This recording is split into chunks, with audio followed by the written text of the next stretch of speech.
Kasih karunia dan damai sejahtera dari Allah Bapa kita dan dari anaknya Tuhan Yesus Kristus menyertai kamu sekalian.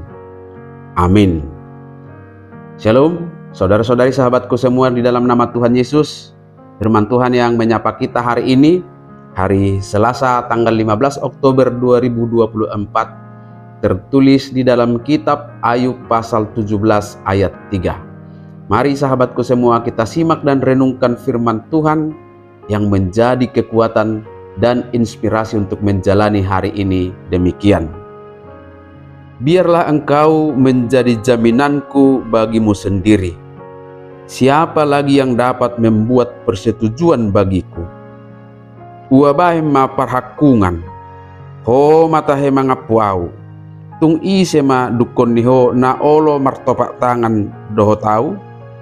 Demikian firman Tuhan. Saudara-saudari, sahabatku semua yang dikasihi oleh Tuhan Allah, barangkali pernah mengalami kekecewaan ketika teman curhat kita yang kita anggap sebagai sahabat paling dekat dan seharusnya menjadi tempat kita berkeluh kesah, justru balik menyalahkan dan menghakimi kita ketika kita menghadapi masalah. Demikianlah pengalaman Ayub. Keadaan Ayub memang benar-benar sangat memprihatinkan. Gambaran keadaannya dapat kita lihat dari kalimat-kalimat yang dituangkannya dalam ayat 1 dan ayat 2 pasal 17 ini. Ayub berkata, "Semangatku patah, umurku telah habis, dan bagiku tersedia kuburan. Sesungguhnya aku menjadi ejekan, mataku terpaksa menyaksikan tantangan mereka." Ayub memiliki sahabat, best friend, seperti Elifas, Bildad, dan Zofar, yang sesungguhnya bisa menjadi tempat Ayub berkeluh kesah dalam penderitaannya. Tetapi alih-alih menerima penghiburan dan peneguhan, mereka justru menghakimi dan menyalahkan Ayub atas penderitaannya dengan tuduhan bahwa Ayub menderita adalah karena berbuat dosa. Rasanya Ayub sudah seperti orang yang kehilangan pengharapan ketika disalahkan dan dihakimi oleh sahabat-sahabatnya sendiri. Tidak ada satupun yang membela atau menopangnya, menghiburnya. Dalam keadaan bergumul itulah Ayub mengadu kepada Tuhan Allah dan memohon agar Tuhan menjadi penjaminnya. Ayub tidak menyalahkan teman-temannya. Dia juga tidak membenci sahabat-sahabatnya. Sekalipun penderitaan dan tuduhan itu sudah memutus asanya untuk pulih kembali dari penderitaannya, Ayub masih meyakini dan menyerahkan sepenuhnya kepada Tuhan Allah untuk menjamin dirinya, untuk membuktikan bahwa penderitaan itu terjadi bukan karena dosa dan kejahatan yang dilakukannya.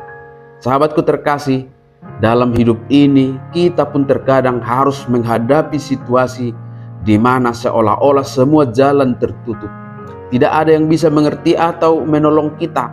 Bahkan penderitaan dan kesesakan yang sedang kita alami justru sering juga menjadi alasan bagi orang-orang di sekitar kita untuk mempersalahkan dan menghakimi kita.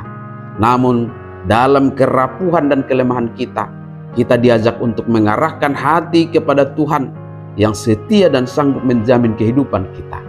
Di saat kita tidak tahu harus mencari pertolongan kemana, Tuhan Allah selalu siap menjadi penolong dan pelindung kita. Ketika pintu dan jalan keluar sepertinya tertutup, pintu dan jalan belas kasih Tuhan tidak pernah tertutup untuk kita. Dialah penjamin kita yang setia dan kekuatan kita di saat kita lemah. Inilah tawaran solusi bagi kita saat mengalami keterpurukan. Bagaimana kita meyakini jaminan Tuhan ini tentu akan sangat berpengaruh pada bagaimana kita merespon keadaan sulit kita. Yang pasti, iman yang selalu tertuju kepada kuasa dan kasih Tuhan akan menuntun kita kepada solusi terbaik atas pergumulan dan persoalan kehidupan kita. Oleh sebab itu, janganlah pernah menyandarkan pengharapan kepada manusia. Serahkanlah kepada Tuhan Allah kita, karena Dialah sumber kekuatan dan pertolongan. Maka seperti Ayub, kita juga diundang untuk berseru kepada Tuhan dan meyakini bahwa Dia adalah penjamin kehidupan kita. Amin. Selamat beraktivitas, Tuhan memberkati.